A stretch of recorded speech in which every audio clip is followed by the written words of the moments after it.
I'm not gonna lie, I suck at building keyboards. Like, I'm genuinely so bad. This is the last one I built. 3 out of the 4 stabilizers popped out. I don't even know how that happens, but that doesn't matter because today we're gonna build another one.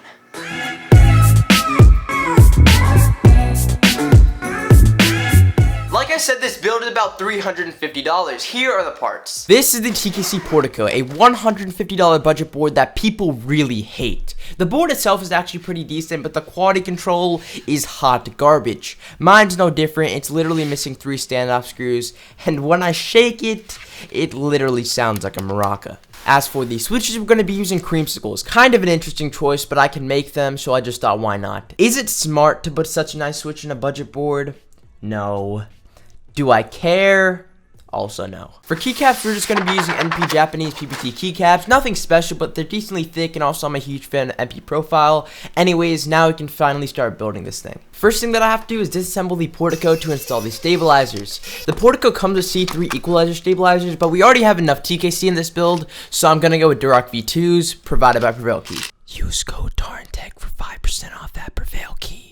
Listen, you save money, I gain money. It's a win-win situation. I then have to remove the plate PCB and plate film from the case so that I can get the bare PCB to install the mute pads, to then install these stabs on top. Although before we install the stabilizers, I have to lube them. I like to use Crytox 205G0 on the stem and the housing, and then Crytox XHT-BDZ on the wire. That's insanely hard to say. Lubing stabilizers are actually pretty easy. All you have to do is get an even coating of lube on the housing and the stem, then coat the ends of the wire in XHT-BDZ. Then after that, I just have to reassemble them, and now I just have to do that about 4 more times. I swear to God, lubing stabs is the most tedious thing in the world. These are screw-in stabs, so I have to screw them into the PCB. Now that they're installed, I can test how they sound.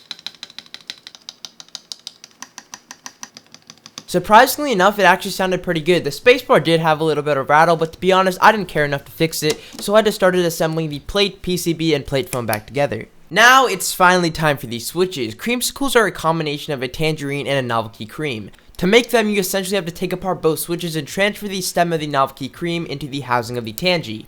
Now I have to do that about 70 more times. Well, that was probably the most annoying thing that I've ever done. But on the bright side, we actually did it. This is the scraps, bottom and top housings of creams and stems of tangies. I don't know what I'm supposed to do with this now, but now we can at least pop the creamsicles in the board.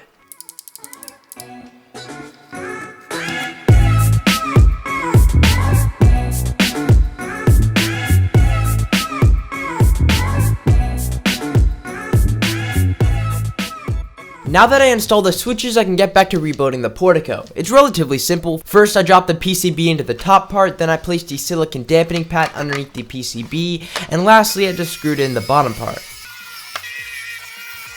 Now the build is practically almost done. It's actually starting to look like a keyboard, but now it's time for the keycaps.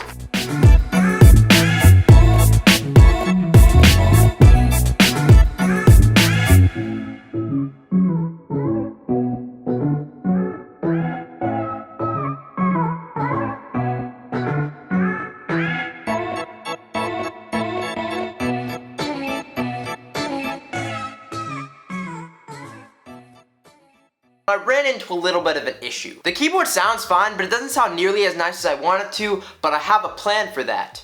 So the Portico isn't really that hollow in the first place, so the silicone dampening pad wasn't really that necessary. It was making the keyboard sound really muted for no real reason. Also, Pengy told me to unscrew all the bottom screws except these 3, and now it actually sounds a lot better. Here is a sound test.